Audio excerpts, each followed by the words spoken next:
Assalamualaikum warahmatullahi wabarakatuh.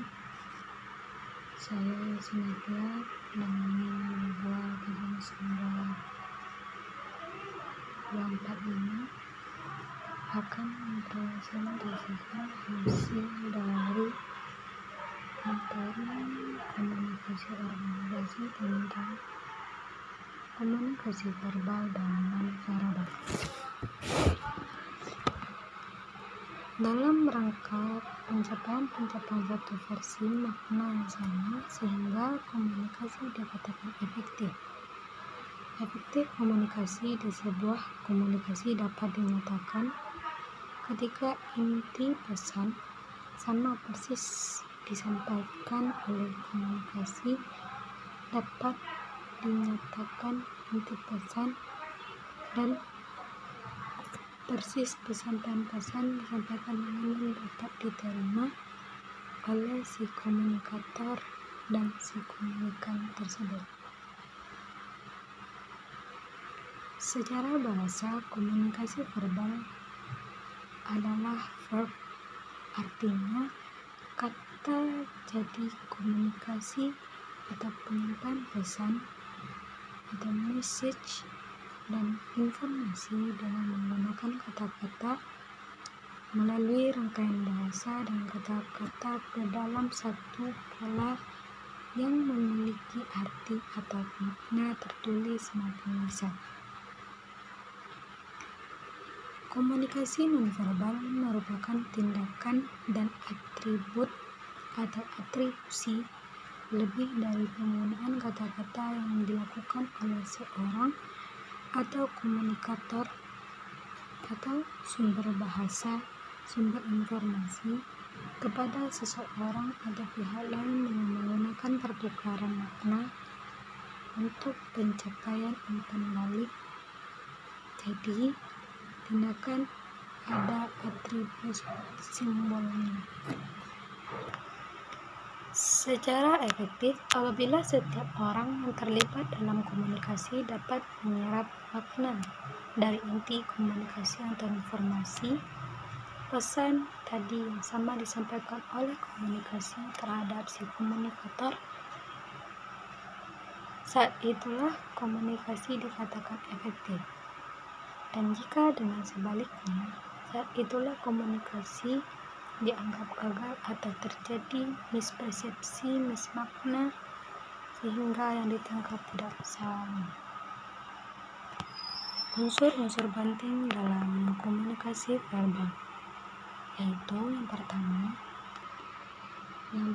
yaitu bahasa, merupakan satu sistem lambang yang memungkinkan orang berbagai informasi atau berbagi informasi berbagi makna tentang suatu hal.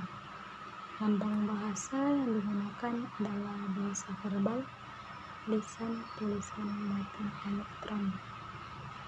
Yang kedua yaitu kata, merupakan unit atau bagian terkecil dari sebuah lambang.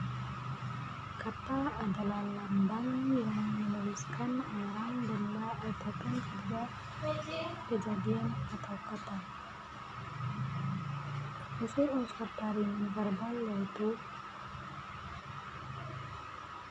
orang yang jauh lebih percaya kepada bahasa nonverbal dibandingkan tuturan kata-kata atau bahasa yang kita desain sedemikian rupa dalam bahasa verbal. Antara bahasa verbal dan verbal merupakan satu kesatuan dan menjadi pelengkap. Kategori komunikasi organisasi nonverbal terbagi menjadi beberapa bagian. Yang pertama, pribadi atau individu. Contohnya pada pengedipan mata, gerak-gerikan badan kita dan melambangkan bahwasanya kita melakukan komunikasi. Yang kedua, budaya. Budaya dimanfaatkan pada sekelompok masyarakat atau orang di sesuatu wilayah. Misalnya pada di Korea atau di Cina menggunakan kata hai untuk menyapa dan memberikan salam kepada orang lain.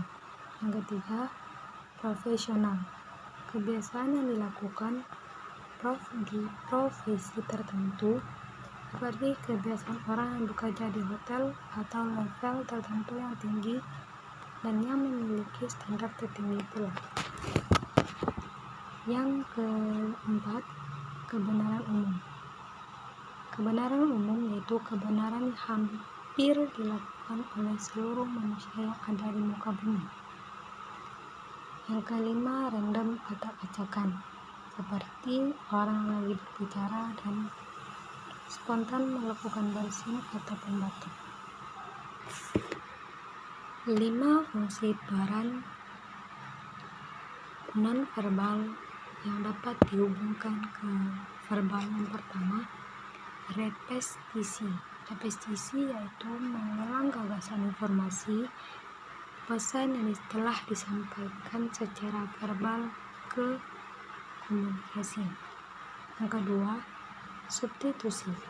Substitusi yaitu menggantikan lama-lama verbal.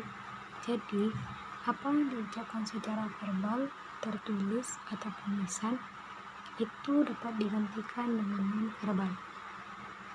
Yang ketiga, kontradisi. Kontradisi yaitu mengolah pesan verbal dan memberikan makna lain terhadap pesan verbal.